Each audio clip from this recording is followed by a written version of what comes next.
ndashaka lisiti y'abantu bahakana ko Nyambo atanuka. Nyambo aranuka niyo makuru ari hano ku mbuga nkoranyambaga.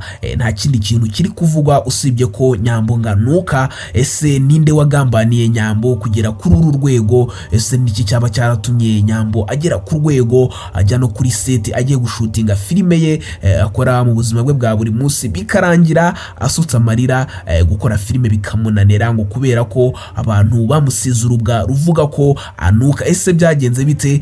Ukuri kw'ibi bintu nuko ese koko Nyambo aranuka? Ese ninde wamugambaniye nkuko biri kuvugwa? Ndaje mbikubwire rero nkubwire uko byatangiye. Murabizi ko iyi nkuru yuko Nyambo anuka si ubwa mbere igeze kubitangaza makuru cyangwa se kuri izi mbuga nkoranyambaga, kubera ko mbere hashize amezi agera kuri 4 twumvisha inkuru yuko Nyambo anuka, ubwo byasakaye cyane ubwo Kasuku media cyangwa se Squeezer nubwo muri aka kanya ibintu we byamaze kumukomerana, biri kuvuga ko Squeezer ashobora kujyanwa no muri RIB akurikiranyweho icyo cyaha kubera ko ari mu bantu babishyizemo umunyu mwinshi. Ariko rero nibyo nakubwiraga rero, mu mezi anashize nibwo Kasuku yagiye kuri live yande live nyine yari yahuriyeho n'abantu bagiye batandukanye, hari na DJ Brian. Barangije nibwo icyo gihe Kasuku yavuze ko Nyambo anuka, abwira Kiramana ati uzamugurire parufe. Ibyo ntabwo ari byo nshaka kugira ngo tuvuge rero, nshaka kukubwira uko ibintu bihagaze muri kano kanya. Ubundi murabizi ko DJ Crash ari we watumye ibi bintu byongera kuzuka, icyo nakita nko kuzura kabuze. Ariko noneho DJ Crash reka mbabwire ko n'umugome pe, n'umugome. Mwihangane kuba nkoresheje iryo jambo, ariko hari icyo bita ubugome buba mu mutima w'umuntu, kugeraho wafata umukobwa nyine umugenzi wawe uzi ko nawe azwi kuri uru rwego, warangiza ukamusebya. Byagenze bite rero kugira ngo DJ Crash bigeraho mwita umugome? Byagenze bite? Ubundi hari amakuru avugwa ariko afite n'ibimenyetso, amakuru yizewe avuga ko hari umugore uba muri Dubai bita Mama Anifa. Murabizi ko mu misi yashize Nyambo yagiye Dubai, abenshi bavuze amagambo menshi bati Nyambo ari kujya Dubai gukora iki? Byagenze bite? Ariko mu by'ukuri nuko uyu Nyambo yari yagiye kureba uwo bita Mama Anifa. Nono uyu Mama Anifa akaba ari umugore ufite amafaranga menshi cyane pe, afite amafaranga menshi kubera ko acuruza ibyango cyangwa se acuruza imyenda ndetse n'inkweto hariya muri Dubai. Urumva rero umuntu ucuruza imyenda n'inkweto muri Dubai ni bitangaza, dore ko n'icyamamare cyane mu Rwanda iyo kigiye Dubai bari ibintu bidasanzwe noneho kubukora ucuruzayo. Rero uwo mugore tudatinze ni umugore ukunda gutumira ibyamamare bigiye bitandukanye bya hano mu Rwanda kubera ko abyikundira, akunda imyidagaduro, akavuga ati muze munsure rwose, bakishimana bakishima nyine rwose kubera ko yikundira abanyarwanda, ni umunyarwanda wa muri Dubai. Nuko rero nibwo ni muri ubwo buryo rero uyu Nyambo yahamagawe agahamagarwa n'uwo Mama Anifa, agahamarwa muri Dubai. Nuko mu guhamagarwa nibwo haje kwivangamo ikintu cy'uko uwo mugore yahise avuga ati ese wampaye umudije muziranye nawe mukazazana hano muri Dubai. Ariko Nyambo niho yabihuhuriye, nibwo yaje kuvuga ngo nta mudije baziranye hano mu gihugu cy'u Rwanda. Ari nabyo byababaje cyane DJ Crash. Mbere yuko uyu Nyambo asabwa kuzana n'umudije, yari asanzwe ari inshuti mo gakeya bitari cyane na DJ Crash, aho banafollowinganaga ku mbuga nkoranyambaga, ariko nyuma byaje kurangira nyine bakoze unfollow mu misi yashize.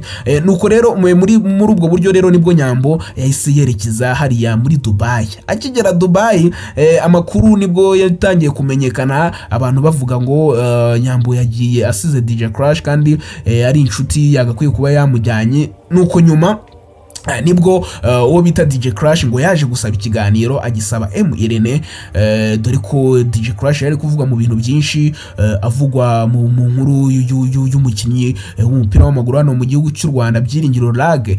Mu rukundo baravuzwe, nubwo haje kugaragara ukuri, uwo bita Lag yagaragaje ukuri. Nibwo uyu DJ Crash yasabye ikiganiro agisaba uwo bita Irene. Urumva Irene ku muntu uri hit ntiyari kumwe mu kiganiro, birumvikana cyane cyane nuko amuhereje ikiganiro nibwo yageze aho kwihangana biramunanira birangiza avuze ngo hari umukobwa ngo w'inshuti ya Irene ngo Anuka we ikintu yahise akora yagize akantu ko kurakara kuko nyine Nyambo atamuvuze ngo ajyane nawe muri Dubai. Urumva Dubai ni ahantu h'inzozi ku bantu benshi by'umwihariko abakobwa bano mu gihugu cy'u Rwanda bakunda kwigirayo.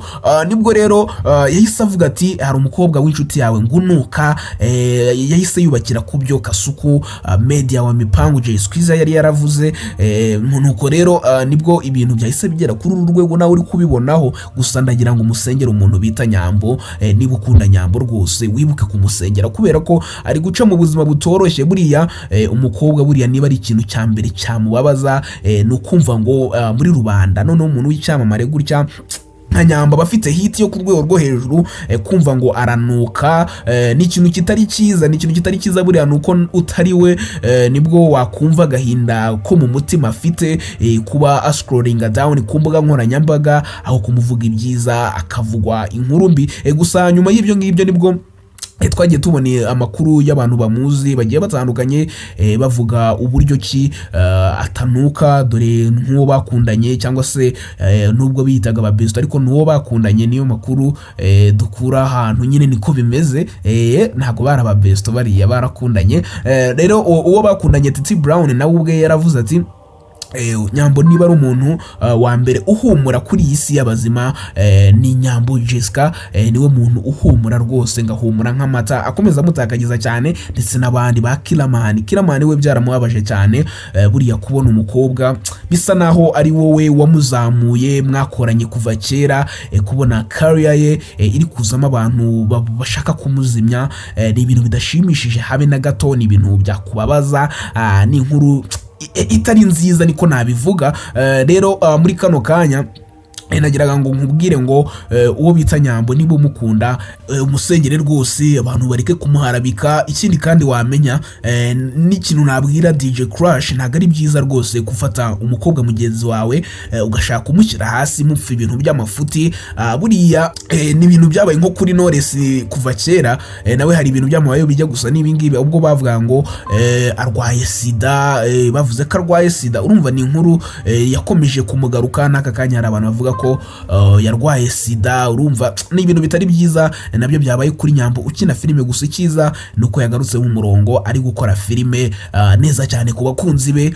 Mugende rwose mukomeze mwirebere filime, iby'amagambo ari kuvuga mu bireke biriya n'amatiku kugira ngo basenya umukobwa twakunze kuva kera wavuye Nyagatare tukimukurikirana kugeza n'aka kanya. Ikindi kandi nkwibutsa ni kimwe gusa, reka nkwibutse gukora subscribe kuri channel mwabanye muri iki kiganiro. Ninjye bita Hubert ugwishuri ibyahishwe, ninjye gutegura nkana kugezaho ibiganiro bya Mega TV Rwanda. Kora subscribe, ushyireho like, wibuke na comment. Turwanye aba bantu bakomeje kwibasira Miss Nyambo rwose, tubatokeshe kure, bareke umukobwa wacu kuko ntaganuka. Njye nabisubiramo ntaganuka, ntago umukobwa nkuriya yanuka. N'ubuntu niyo urebye n'ubwiza bwe ubona ko ari umukobwa mwiza utanuka rwose.